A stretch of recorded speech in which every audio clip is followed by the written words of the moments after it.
Hi hello నమస్తే welcome to SS studio Shyamala stitching studio. ఈరోజు ఈ వీడియోలో ఇంకొక బ్యూటిఫుల్ స్లీవ్స్ డిజైన్తో మీ ముందుకు వచ్చాయండి. అయితే ఈ స్లీవ్స్ డిజైన్ అనేది డైమండ్ షేప్ అంటే లైక్ పాలిగోనల్ షేప్లో నేను ఇక్కడ డ్రా చేస్తున్నాను. ప్యాచ్ వర్క్ అనేది పెడుతున్నాను. ఈ ప్యాచ్ వర్క్ పైన ఫ్రిల్స్ పెట్టడం వల్ల ఈ స్లీవ్స్ డిజైన్ అనేది చాలా బ్యూటిఫుల్గా మనకు కనిపిస్తుంది. నేను కుట్టేటప్పుడు ప్రతి స్టెప్ కూడా చాలా ఇంపార్టెంట్ అండి. సో అందుకని వీడియోని ఎక్కడ స్కిప్ చేయొద్దు, ఫస్ట్ నుంచి లాస్ట్ వరకు వీడియోని కంపల్సరీ చూడండి ఫ్రెండ్స్. మీకు ఏదైనా డౌట్ ఉంటే నాకు వీడియోలో మీరు కామెంట్ బాక్స్లో కామెంట్ చేయండి, తప్పకుండా నేను రిప్లై ఇస్తాను.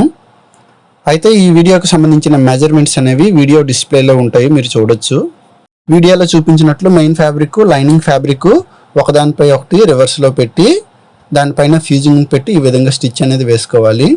స్టిచ్ వేసుకున్న తర్వాత ఎక్స్ట్రా క్లాత్ని కట్ చేసుకొని నేను ఇక్కడ కట్స్ ఇచ్చుకున్నానండి. ఈ విధంగా కట్స్ ఇచ్చుకున్న తర్వాత ఈ లైనింగ్ క్లాత్ని నేను రివర్స్ చేస్తున్నాను. ఈ విధంగా రివర్స్ చేసిన తర్వాత మనం ఫినిషింగ్ కోసం ఇక్కడ చుట్టూ కూడా ఒక స్టిచ్ అనేది వేసుకోవాలండి. అయితే నా వీడియోని ఇప్పటి వరకు ఎవరైతే సబ్స్క్రైబ్ చేసుకోలేదో వాళ్ళు తప్పకుండా సబ్స్క్రైబ్ చేసుకుని మాకు సపోర్ట్ చేయండి ఫ్రెండ్స్. ఈ విధంగా చుట్టూ ఒక స్టిచ్ వేసుకున్న తర్వాత రివర్స్ చేసుకొని ఫ్యాబ్రిక్, లైనింగ్ ఫ్యాబ్రిక్ చుట్టూ కూడా ఇంకొక స్టిచ్ అనేది వేసుకోవాలండి. ఎక్స్ట్రా ఖర్చులు కట్ చేసుకోవాలి. కట్ చేసుకున్న తర్వాత నేను ఇక్కడ ప్యాచ్ వర్క్ కోసం పింక్ క్లాత్ని 7 ఇంచెస్ తీసుకున్నాను. ఈ 7 ఇంచెస్ క్లాత్ పైన మిడిల్ పాయింట్ అనేది మార్క్ చేసుకున్నానండి. ఎందుకంటే ఇక్కడ నేను ఈ మార్క్ పైనే ఫ్రిల్స్ని పెట్టుకుంటున్నాను. ఈ విధంగా మార్క్ చేయడం వల్ల మనకు ఫ్రిల్స్ అనేవి మనకు స్ట్రైట్గా వస్తాయి. ఫ్రిల్స్ని రెడీ చేసుకున్న తర్వాత సైడ్లు అనేవి ఈ విధంగా ఫోల్డ్ చేసుకోవాలండి.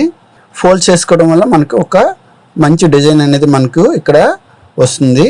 సో నెమ్మదిగా కొంచెం లాగుతూ ఈ ఫ్రిల్స్ని సైడ్కి ఫోల్డ్ చేసుకొని ఒక స్టిచ్ అనేది మనం వేసుకోవాలి.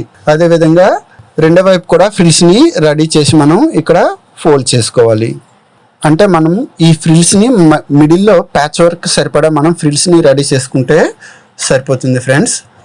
అయితే దీనికి సరిపడా లైనింగ్ క్లాత్ను తీసుకొని చుట్టూ కూడా ఒక స్టిచ్ అనేది వేసుకోవాలి.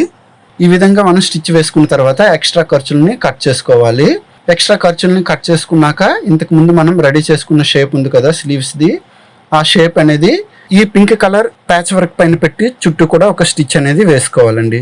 మీకు ఏదైనా డౌట్ ఉంటే కామెంట్ సెక్షన్లో తప్పకుండా కామెంట్ చేయండి ఫ్రెండ్స్. నేను తప్పకుండా రిప్లై అనేది ఇస్తాను. ఈ విధంగా చుట్టూ ఒక స్టిచ్ వేసుకున్న తర్వాత ఎక్స్ట్రా ఖర్చులు నేను ఇక్కడ కట్ చేసుకుంటున్నాను.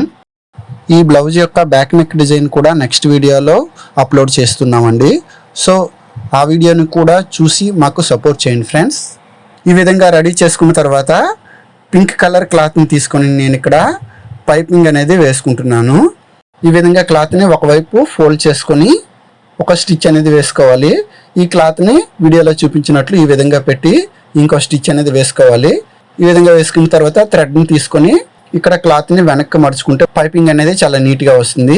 ఈ విధంగా కుట్టుకున్న తర్వాత డబల్ స్టిచ్ కూడా వేసుకోవాలండి. డబల్ స్టిచ్ వేసుకోవటం వల్ల ఖర్చులు కూడా మనకు చాలా నీట్గా అనిపిస్తాయి.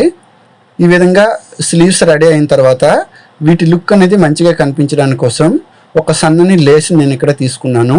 లైట్ గోల్డ్ కలర్ లేస్ని తీసుకొని చుట్టూ అటాచ్ చేసుకోవాలండి.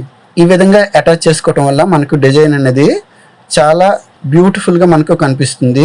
ఈ విధంగా అటాచ్ చేసుకున్న తర్వాత ఆల్రెడీ మనం ప్యాచ్ వరకు ఫ్రిల్స్ పెట్టాం కదా, ప్రతి ఫ్రిల్ మిడిల్లో కూడా ఒక్కొక్క స్టోన్ అనేది వీడియోలో చూపించినట్లు స్టిచ్ అనేది వేసుకోవాలి. అయితే నేను ఇక్కడ ఒక స్టోన్ మాత్రమే స్టిచ్ చేయడం అనేది చూపించాను, ఎందుకంటే వీడియో లెంత్ అనేది బాగా పెరుగుతుంది కాబట్టి మొత్తం చూపించలేదండి. ఈ విధంగా స్టోన్స్ అనేది మనం స్టిచ్ చేసుకోవాలి. ఈ విధంగా స్టోన్స్ స్టిచ్ చేసుకున్న తర్వాత చూసారు కదా ఫ్రెండ్స్, స్లీవ్స్ డిజైన్ చాలా బాగుంది కదా. అయితే నా ఈ స్లీవ్స్ డిజైన్ ఎలా ఉందో కామెంట్ చేయండి ఫ్రెండ్స్. సబ్స్క్రైబ్ కూడా చేసుకోండి. Thank you.